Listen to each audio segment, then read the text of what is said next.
Hi there, I'm Diane Evans at PhotoFluent. Welcome to our weekly live program. This week we're going to talk about a topic that I think is one of those skill sets, one of those areas that is kind of a game changer in up-leveling your photos and making them so much better. I know, it sounds pretty exciting, pretty important, and it is. Okay, let's jump in. Shall we? How to make, well, not just how, but why. So making your subject the star. That's what we're going to talk about today. First of all, let's say why. Why is this even an important topic? Why do we want your subject to be the star? Some of you are like, well, of course. I just don't know how. But we always start with why. First of all, you as the photographer are kind of in charge of the viewer experience. The viewer might be you, will be you, but there's also other people looking at your photo. So you as the photographer want to lead the viewer through your photo. You're the tour guide, leading them on a tour. And you want to give emphasis to your subject. It creates a better composition. It tells a better story to know where your eye should land. Not always first, but at least know like what's the point, what's the focus, what's the central emphasis of this photo. That's the why. Okay, and how? How do we do that? Exactly. Well, 4 different ways is what we're going to talk about today. The first how you emphasize your subject is using shallow depth of field. And it's one of my favorites. I love shallow depth of field. It's, to me, the easiest way, really, to give that emphasis. And as a little review, depth of field is how much of your photo is in focus. So this is an example of shallow depth of field. This was probably f4. Depth of field depends on your lens and your camera. A cell phone doesn't have control over depth of field. It does give you the option of, say, a portrait or food mode. And it kind of fakes the depth of field where it blurs the background for you. But depth of field on a DSLR or a mirrorless camera, it's actually how big of an opening in your lens, the aperture. That's what affects this depth of field. And you can get smaller depths of field, like f2.8, f1.6, they go way down there. But when I travel, the lens I use only goes down to f4. So a lot of mine that you see that are shallow, probably at an f4. So there you go. There's your little aperture tutorial for today. Now, this is what shallow depth of field looks like. Let's talk about how you use it. This is my lovely sister, Chris, and we were in Paris together, her family and me. This is I think they're called bouquinistes, the vendors along the Seine. And she's looking through the artwork, picking out just the right one. How do I make her obviously the subject? Because you have some people in the background, you have buildings. It's Paris. There's a lot going on, right? And you have all this artwork. I did it partly with shallow depth of field. So this is probably f4. It is f4. Let me rephrase that. So she's in focus, but the people in the background are not in focus. The artwork that's behind her isn't in focus. So it makes it very clear she's the subject of this photo. Now, the second technique to make sure your subject is the subject versus just some other element in your photo is to make sure your subject is well lit. This is a little bit tricky. This is an Annecy. What's the subject here? I think it's obviously that castle. It's so well lit and it's not under my control. I didn't bring a spotlight to Annecy and light this castle. It's just how the environment was. So it all played out well. That was the subject I would have chosen anyway, and it was well lit. So voila, I have the photo that meets all the requirements. But you can't always control the light when you're traveling, right? Or even if you're in your own area, if you're doing some street photos or cityscapes, you can't control the light outside of a portrait studio, really, or if you're doing food photography. So now we have a little help. You don't have to get it perfect out in the field every single time. Yes, it's best to get the best photo you can while you're making it. It makes it easier in the long run, but editing can help you. So take this as an example. This photo on the left in Albee, the subject when I composed this photo was that door. Like, I have this thing about doors. I love them. I have a lot of photos of doors. Where is it going? What's behind the door? I don't know, there's some mystery about them. But if you look at the one on the left, that building is so bright on the right because that's just the way the sun is hitting it. So your eye is drawn to that really bright wall on the left. Might have said right, I meant left. So in editing, I toned down the light on the wall on the left. I didn't completely take it away. I want my photos to still look fairly natural, like I remember seeing that scene, that place, because it's a memory for me. So I'm not just creating something out of thin air. So I tried to enhance instead of completely change. So on the right, you have my edited version. Now it's clear that the subject is that door because I toned down the wall on the left a little. I brightened the door and I brightened the path down the stairs. So now, as the viewer, you go down the stairs with your eyes and you look at the door and think, I wonder what's behind it. And then very likely you continue further down around the corner. You see the wall, you might even go down those stairs and think, where do those go? But you can see the before and after as far as lighting. You only get so much control out and about. But when you get back and you have your computer and Lightroom or some other editing software, Lightroom's my favorite, there you go. Now, the third technique is positioning within the frame. Now, this is kind of a subjective one. It's just something to keep in mind and be intentional about. This is a farmer's market in New York City.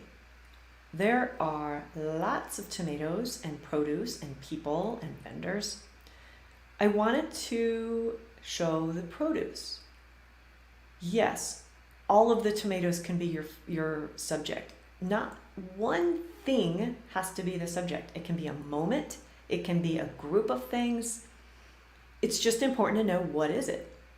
Now, if I said all of these tomatoes are my focus, my subject, and I made a photo that was a deep depth of field or all of the tomatoes in focus, sometimes what happens when you get it back, your eye doesn't know what to look at. There's tomatoes everywhere and your eye kind of bounces around. So what I do often is I pick one tomato and that's the place to start. You still have all the other tomatoes in the scene.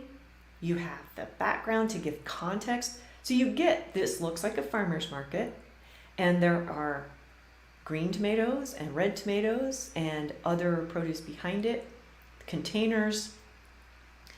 But I pick the tomato in the front, I use a shallow depth of field, and I position it in the lower part of my frame. So that's where your eye starts, and then it kind of moves back and sees the context around it.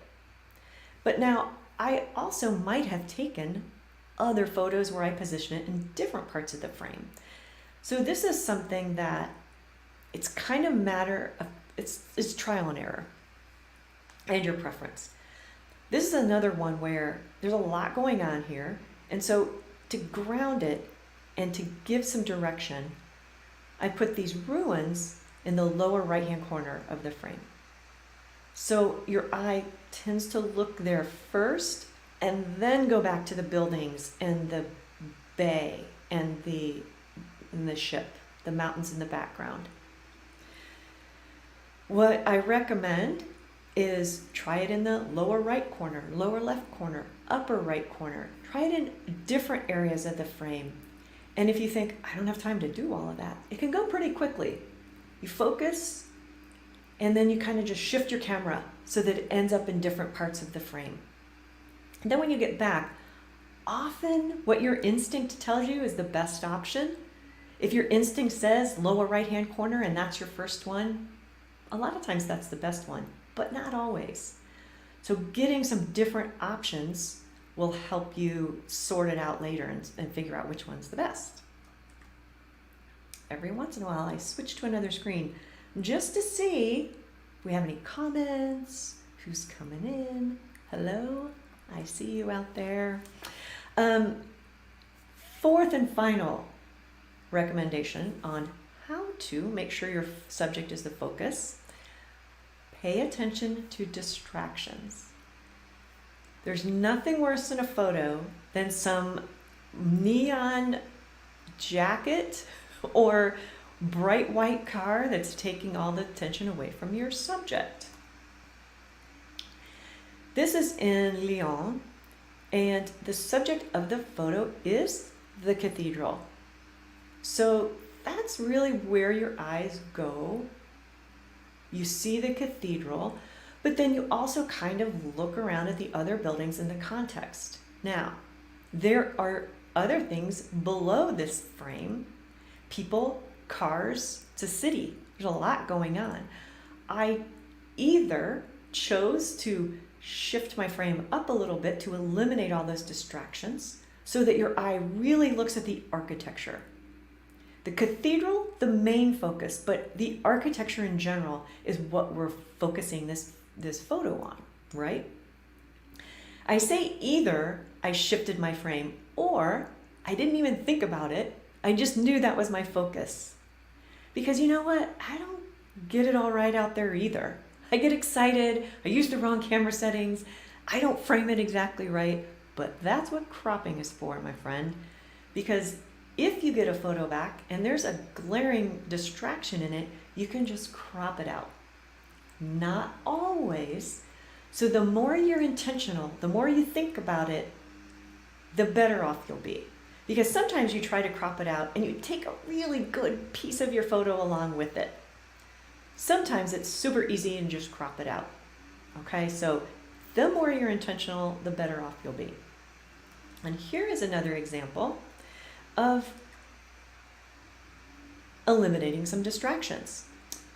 It's a wine tasting in Bordeaux, and we have the lady pouring the wine. We have the wine bottle, glasses, other people, barrels. There's a lot of other things going on here. So yes, I photographed the barrels. I photographed the lady's face. I photographed some other people. But you kind of have to figure out what your subject is for that particular photo. And then it's more of a series of photos to capture a scene or an event or whatever you're looking at, rather than trying to do it all in one. Because then the viewer's kind of like, what do I look at? What's the subject? The subject here, I would say, are her hands grasping the stems of these wine glasses. So it's not the wine glass, it's not completely her hands, but mostly it's the moment, it's the action. So how I emphasize that is by eliminating her face and the other people around it. I got in close and I got more of a detail shot. That way, it's very clear what I want you to focus on in this photo. So a lot of it's about being intentional. And this one too, you can see I either shifted the frame up because I really wanted to get this lion fountain, and I blurred the background with a shallow depth of field. Either that or I might have cropped out what was below because it was just too distracting. So the best way to incorporate all of these is to make lots of photos. And I've heard from you guys a lot that I don't always have time. I'm traveling with other people. But the more you think about it, the more you're intentional, the faster you'll get at it and the more automatic it will be. Like putting it in different parts of the frame. You focus and then you just shift your camera around and take 4 different photos. Different depths of field. So try f4, try f16, and then just see which one feels better, looks better, which one you like at the end. So making lots of photos with incorporating these techniques and kind of the combination of the techniques, that's how you're going to get the photos that you really love. Let me pop back and see if there are any comments. Not so far. All right. Recap. Shallow depth of field. Positioning in your frame to make it more prominent, obvious, I would say. Eliminate distractions and lighting, which you don't always have control over, but you do have control after the fact. Okay, now here are all the resources and links that will help you with this concept today, these techniques. The blog post is the first thing. I go into a little bit more detail, show you some other examples. bephotofluent.com/blog/subject*. If you haven't jumped in and joined the PhotoFluent Travelers Facebook group, come on in. We're getting ready for our April challenge next week. I don't know how March went so fast, honest to God. How did it happen? And if you haven't grabbed the free camera creativity guide, get that at bephotofluent.com/creativity. Now, last week I announced my photo feedback sessions, and I was giving them at a discounted rate to thank all of the fabulous response I had to my surveys that I sent out a few weeks ago. Well, I have had such an incredible response, overwhelming response of, I love these. This is just what I needed. So I said I'd give it to the first 10 people to sign up, and I've decided to just extend it through the end of March. When I say extend, I mean they'll be for sale in April, but the discounted price will be gone at the end of March. So April 1st, they'll be back to regular price. Through March 31st, they're at the discounted price. bephotofluent.com/feedback is how to get some more details and grab one of those spots. And here's what they look like a little bit. You and I will get on a Zoom meeting for an hour, and you share your photos ahead of time, and we look at them together. We can either problem solve certain things you're struggling with, like my photos are too dark, or they're overexposed, they're a little bit blurry. I'd like to edit this, but I don't really know where to start. It can be any of those things. Or you can just send me your photos and say, what can make these better? I don't love them, but I'm not quite sure what's missing or how to make them better. And I'll kind of walk you through some feedback on that. So that's what a photo feedback session looks like. bephotofluent.com/feedback is where you sign up for those. Thank you so much for tuning in today. And let me know in the comments below if you have any questions. And if you're watching this on YouTube, be sure to subscribe to the channel. I will be adding some more videos soon, and you'll want to get notifications on that. So have a great, I almost said great Thursday, but I have a lot of people down in Australia, New Zealand, so I think there it's Friday. So have a good Thursday or Friday and weekend. Talk to you soon.